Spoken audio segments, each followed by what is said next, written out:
Franklin White pled guilty more than 2 years after Ryan Peterson was killed during a home invasion in Minneapolis. And guess what? Come this Friday, he might just be committed to a mental institution. Welcome to Nell and Miranda.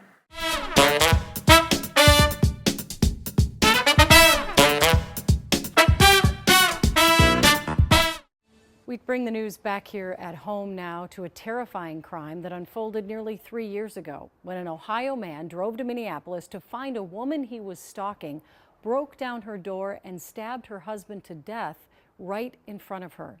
The court process that followed has been not any easier on the victim's family. Today they learned the killer will likely be committed to a mental hospital instead of prison. Lou Raguse is here with more on today's developments. Lou? Julie, today Franklin White admitted he killed Ryan Peterson, pleading guilty to second-degree murder.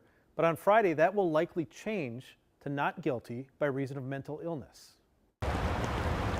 With the details spelled out, the crime sounds to the family of Ryan Peterson as premeditated as can be. He planned this for months. Franklin White admits he fixated on and obsessed over former high school acquaintance Cassie Peterson. He learned where in Minneapolis she lived, then drove there from Ohio with a knife and a police-style battering ram, breaking into the home, admitting he intended to kidnap Cassie, then stabbing her husband Ryan to death as he stepped forward to protect her. He drove over 12 hours to get from Akron to Minneapolis.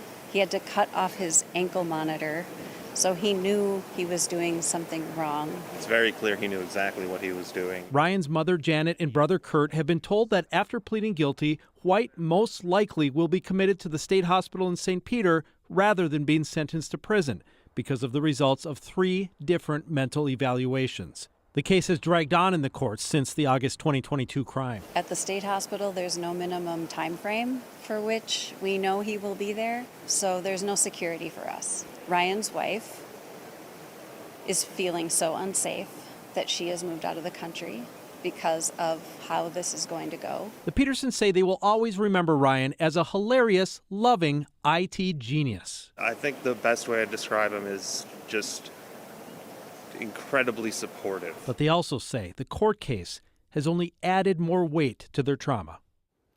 Now, there is one more hearing on Friday in which the Hennepin County Attorney's Office will argue for prison instead of mental health commitment for White. But with 3 evaluations tilted in that direction, the family knows that will likely be the outcome. Well, her husband really died a hero, trying absolutely. to protect her. And they didn't have any history? No. Just to It's not like emphasize, they this was dated, or not this an was- ex-boyfriend, not even a friend. It was an acquaintance, somebody that she said hi to in the hallway in high school, basically. Wow. And he developed this obsession.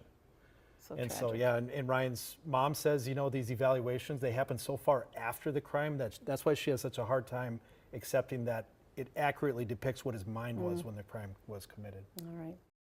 First of all, you drove all the way from Akron to Minneapolis. That's a 12-hour drive. You came prepared.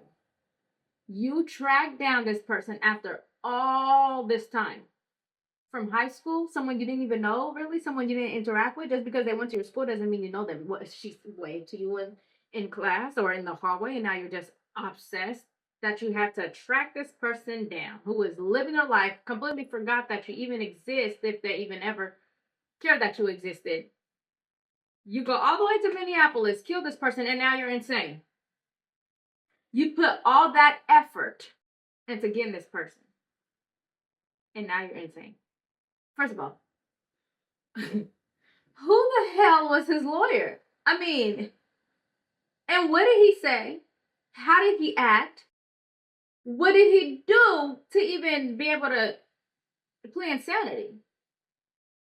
Like, this was very meticulous. Like, he cut off his ankle monitor, came with a knife to kill, tracked down this person, and now you're insane. Say they commit him to a mental institution. They don't know how long he's going to be in there. So what? Now he has the opportunity to come out and what? Find the brother, the mom of who he killed. Try to potentially find the wife. She had to relocate out the country. That's crazy. Me personally, I don't really believe in the insanity plea. No.